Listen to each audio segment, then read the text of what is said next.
네, 유명 웹툰 작가 주호민 씨가 자폐성냥 아들을 학대한 혐의로 특수학교 교사를 고소한 사실이 알려지면서 논란의 중심에 섰습니다. 서로의 주장이 엇갈리는 가운데 주 씨가 아들의 가방에 녹음기를 넣어 등교시킨 사실이 알려지면서 사건은 일파만파 커지고 있는데요.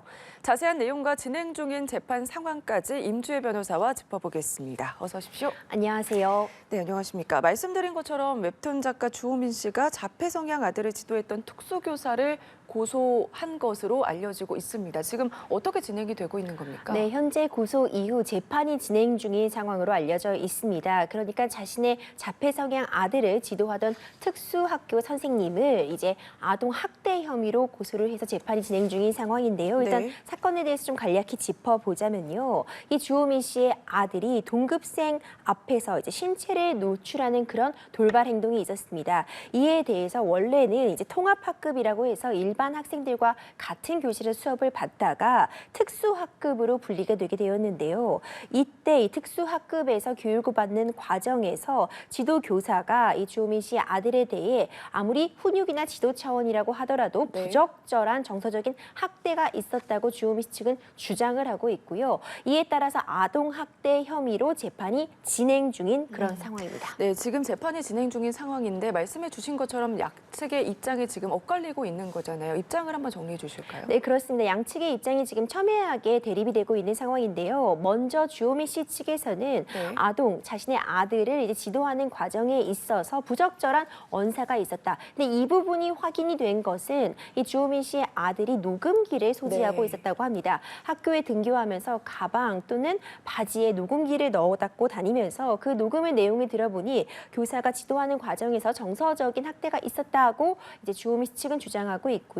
반대로 지금 재판을 받고 있는 선생님 측에서는 이거는 일단 주호민 씨 아들의 돌발 행동에 대해서 재발 방지를 위해서 정당한 범위의 훈육 차원에서의 어떤 발언들이었지 문제가 네. 될 여지는 없다. 정서적인 학대 의도는 전혀 없었으며 같은 일이 반복되지 않도록 하기 위해서 주의를 주는 차원에서 강조한 정도에 불과하다. 이렇게 지금 양측의 입장이 첨예하게 대립되고 있는 상황입니다. 네, 말씀해 주신 것처럼 지금 녹음기를 넣어서 등교시켰다는 거, 이 부분이 알려지면서 더욱 논란이 되고 있는 상황인데 그렇죠. 이게 당사자한테 말하지 않고 무단 녹음을 한다는 거, 주호민 씨가 처벌받을 가능성도 있는 거 아닙니까? 그렇습니다. 이 부분이 참 지금 논란의 중심이 되고 있는 것 같아요. 네. 저도 아이들을 학교에 보내고 있지만 사실 녹음기를 동반해서 학교에 보낸다는 건 사실 쉽게 상상하기 네. 좀 어려운 일이거든요. 지금 우리나라는 통신비밀보호법이 마련이 되어 있어서요. 공개되지 아니한 대화, 특히 내가 지금 대화 당사자로 참여하고 있지 않은 상태에서 제3자들 간의 그런 대화 내용을 녹음한다거나 이를 공개하는 것, 녹취하는 것 자체를 네. 법으로 금하고 있어서 1년 이상 또는 10년 이하의 징역에 처해질 수도 있는 그런 범죄로 규정을 하고 있습니다. 근데 지금 가방에 녹음기를 넣어간 부분은 이 경우에는 사실상 본인이 대화 당사자로 참여하고 있지 않은 남의 대화를 녹음했다고 볼 소지가 있어서요. 어떻게 보면은 좀 법적인 부분에 있어서 책임을 질 여지가 있을 수 있고요. 특히 이렇게 교원의 동의를 받지 않고 무단으로 영상이나 또는 대화 내용 같은 것을 녹음하는 행위가 사실상 교권 침해로 분류되고 있는 유형 중에 하나기는 하거든요. 네. 그렇기 때문에 이 녹음본의 증거 능력 같은 부분은 논외로 일단 하더라도 이 녹음했다는 행위 자체가 어떤 민사적인 책임 정도는 질 수 있는 상황이라고 볼 여지는 있을 것 같습니다. 네, 과연 녹음본이 증거 사용으로 가능한지 그리고 또 학부모들과 동료 교사들의 증언들이 나오면서 지금 계속 진행이 되고 있는 상황인데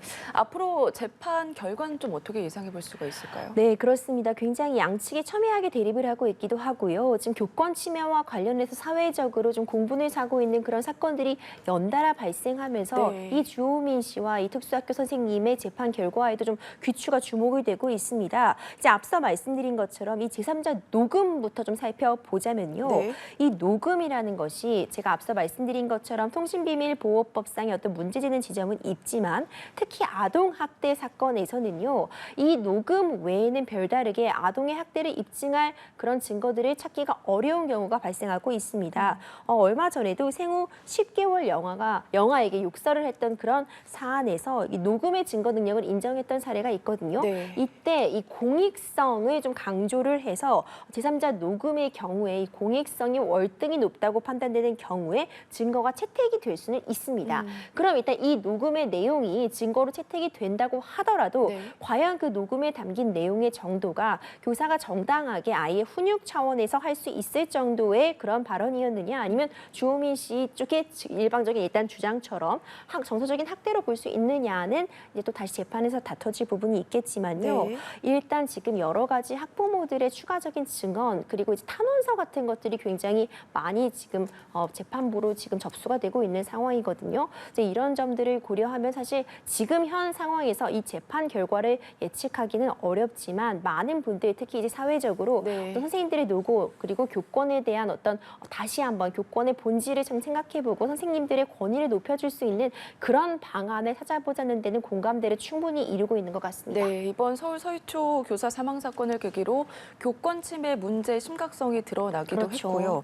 이번 사건으로 특수교사들이 겪는 어려움도 드러났다면서요. 그렇습니다. 사실 한 아이를 사회의 어떤 올바른 구성원으로 키워내는 일이 정말 힘든 일입니다. 우리 사회에는 당연히 어떤 정상 범주로 분류되는 사람들도 있고 우리가 짜놓은 그 틀 정상 범주에 들어오지 못하는 학생들도 있지요. 네. 하지만 가장 중요한 거는 이 학생들도 다 끌어안고 올바른 교육 방식 그리고 최대한 이들이 사회에서 편안하게 본인들도 편안하고 나머지 사회 구성원들과 잘 어우러져 살아갈 수 있게 하는 것이 가장 중요한데 이때 정말 사명감을 갖고 일하시는 분들이 특수학교 선생님입니다. 이 특수학교 교사 선생님들의 여러 증언들이 뒤따르고 있는데요. 한 이제 특수학교 교사 선생님께서 SNS에 올리신 글을 보면 아이가 이제 대변 실수를 했는데 친구들이 보면 이제 놀림감이 될까봐 네. 바로 자기가 손으로 짚는 그런 일도 있었고 이 외에도 이 특수학교에 근무하면서 나는 그렇게 엄청난 선생님이라는 평가를 받을 수 스스로 없다고 생각하지만 그 정도의 아이의 대변 정도를 손으로 짚는 일은 나도 하는 일이다. 그렇게 사명감을 갖고 하는 일이다. 그렇기 때문에 이번 사건이 더 너무나도 안타깝고 정말 사명감으로 똘똘 뭉쳐서 일하고 계시는 특수학교 선생님들의 사기를 꺾는 일이다. 이런 주장들 그리고 지적들 계속해서 등장하고 있거든요. 네. 특히 특수교사 선생님들은 어떻게 보면은 좀 더 취약하게 놓여진 부분이 분명히 있을 것 같습니다. 그들이 지금 짊어지고 있는 그 사명감의 무게만큼 그들의 교권도 보호될 수 있는 방안 분명히 만들어줘야 될 것 같고요. 네. 이번 여러 사건들을 계기로 교육부에서도 이 특수교사에 대해서 교권을 보호할 수 있는 매뉴얼을 좀 전면적으로 검토한다고 하니 이 부분에 있어서도 네. 반드시 진전이 있어야 될 것으로 보입니다. 알겠습니다. 다음 사건으로 한번 넘어가 보겠습니다. 이 판사가 출장 중에 대낮에 성매수를 하다가 경찰에 적발이 됐거든요. 어떤 내용입니까? 네, 정말 부끄러운 일이 또 발생을 했습니다. 지방의 법원에 근무하고 있는 40대 판사가요, 네. 출장 중에 성매수를 한 것으로 밝혀졌습니다. 한낮에 강남구의 한 호텔에서 이제 성매매를 한 것으로 드러났는데, 이제 조건 만남 어플리케이션을 통해서 만난 30대 여성과 이제 성매매를 한 것으로 드러났습니다. 이 사건이 밝혀진 거는 이 판사가 자리를 떠난 이후에 이 여성이 호텔에서 잡히게 되었는데 이후 신원 확인을 하는 과정에서 이 판사가 성매수를 한 사실이 드러나게 되었습니다. 예. 이 사실이 알려진 뒤에도 한 달 정도는 재판을 맡아서 했다고 하더라고요. 이게 가능한 겁니까? 그렇습니다. 이 출장 중에 이 성매수한 판사에 대해서 이후에도 좀 한 달가량, 한 달이 좀 못 되는 기간 동안은 정상적으로 출근을 한 것으로 알려져서 좀 공분을 사고 있는데요. 네. 좀 조사하는 데 시간이 걸렸고 그리고 사실관계가 어떻게 되는 건지를 좀 파악하기 위해서 시간이 걸렸다고는 얘기가 나오고 있지만 여전히 좀 논란의 여지가 충분히 될 것 같습니다. 법원에서는 당연히 뭐 사실관계도 확인을 할 필요가 있었고 당장 이 판사가 맡고 있는 재판들을 모두 다 기일을 변경하는 것에 어려움이 있었다고 말하고 있지만 사실 이렇게 중요한 사안에 있어서 어떻게 처벌을 받을 여지가 있는데도 계속 재판을 강행시킨 거는 좀 무리가 있다고 볼 여지가 충분하겠죠. 네, 보니까 더욱 황당한 게 과거에 다수 성매매 판결에도 재판을 맡았던 것으로 드러났거든요. 이 중에서는 뭐 조건 앱을 이용한 그런 만남과 관련된 사건도 있었는데 비슷한 거 아니에요? 보니까. 그렇습니다. 당연히 판사는 여러 가지 사건에 대해서 판단을 하게 되겠죠. 그런데 예. 이전에도 성매수와 관련된 다수의 재판에 관여한 것으로 지금 알려져 있습니다. 이때 굉장히 또 나름 엄벌을 했던 판사 판사라고 합니다. 네. 유사하게 뭐 판결문을 보면 조건 만납 어플리케이션 같은 것은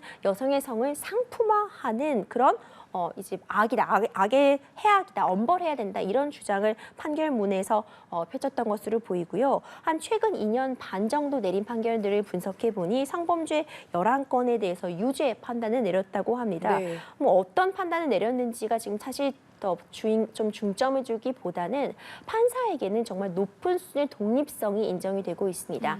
어떤 탄핵이나 금고 이상의 형이 확정되기 전에는 파면이 되지 않고요. 높은 수준의 독립성을 헌법상 보장하고 있는데 이는 판사가 본인이 내리는 판결에 대해서 그 판결을 이유로 어떤 부당한 처분을 받거나 이를 따라서 보복을 받는 것을 막기 위해서 이런 높은 수준의 독립성을 유지시켜주는 것이지 판사가 저지른 잘못에 대해서 이걸 감싸주기 위함이 아니거든요.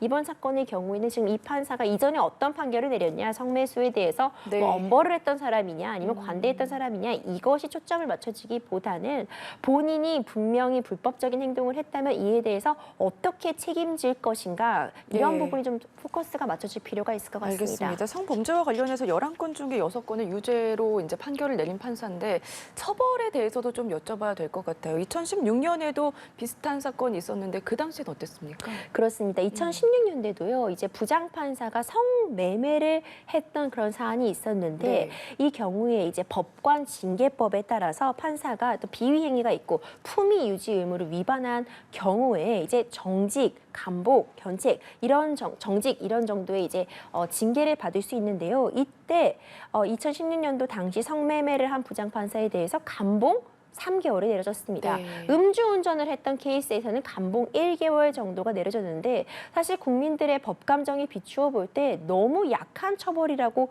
느껴지실 것 같아요. 네. 앞서 말씀드린 이 법관 징계법상 현재 가장 높은 징계는 정직 1개월 정도에 불과하거든요. 이것도 이제 대법원은 결과에 따라서 이번 사안의 경우에도 징계 절차를 밟겠다고 하는데 이 징계가 가장 높은 수준에 가봐야 정직 1년 정도이다 보니 이제 국민들의 법 감정과는 맞지 않는 부분이 있을 것 같고요. 네. 앞서 말씀드린 것처럼 법관의 독립성을 강조하고 유지시켜주는 헌법상 권리로 인정해주는 거는 이제 법관이 그에 따라서 정당한 재판을 하기 위함이지 법관의 죄를 감싸주기 위함이 아니라는 점을 다시 한번 강조드리고 네, 싶습니다. 본인이 책임을 어떻게 질지도 조금 더 지켜봐야 할 것 그렇죠. 같습니다.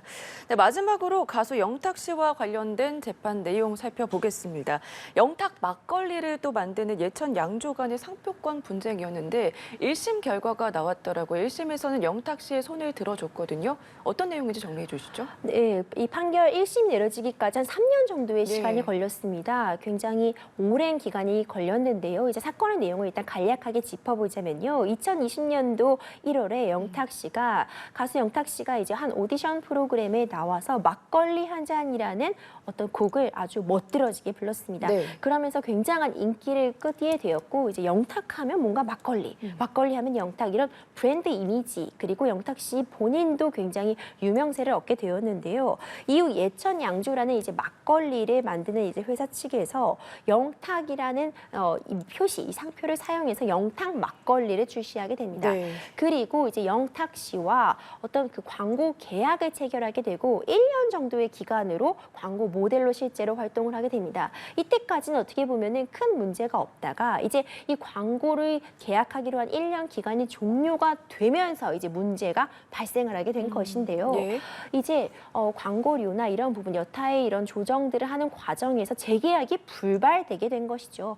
그러면서 이제 영탁 씨 측에서는 영탁이라는 표시를 더 이상 사용하면 안 된다고 주장을 하는 거고 이 예천 양조 측에서는 영탁이라는 이 상표는 이제 막걸리 탁에서 온 것이고 영은 이 대표의 이름에서 따온 것이다. 우리는 또 독자적으로 이 브랜드를 갖고 있다. 이렇게 주장을 하게 되면서 네. 첨예하게 대립을 이어왔습니다.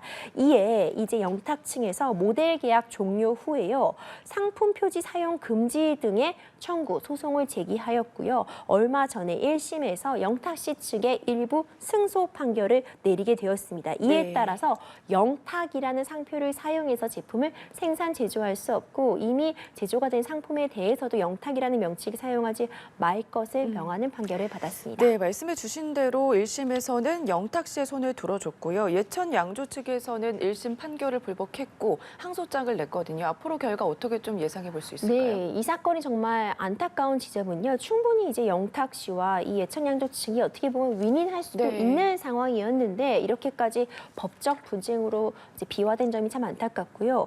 일단 보면은 이 영탁 막걸리 출시 이후에요. 이 매출액이 약 50억 가까이 증가를 했다고 합니다. 그러니까 굉장히 인기를 끈 것은 맞는데 그 과정에서 다시 재계약을 한다거나 하는 과정에서 굉장히 잡음이 일면서 이렇게까지 된 것으로 보이거든요. 근데 이제 영탁이라는 이 상표권의 가치에 대해서 좀 살펴를 보자면 우리가 유명인의 이름 아니면 사회적으로 굉장히 높은 평판을 유지하고 있는 그런 유명인의 이름을 상표로 사용한다거나 이런 경우가 사실 소상공인 분들이 잘 모르고도 공공연하게 사용이 되는 네. 경우들이 있습니다.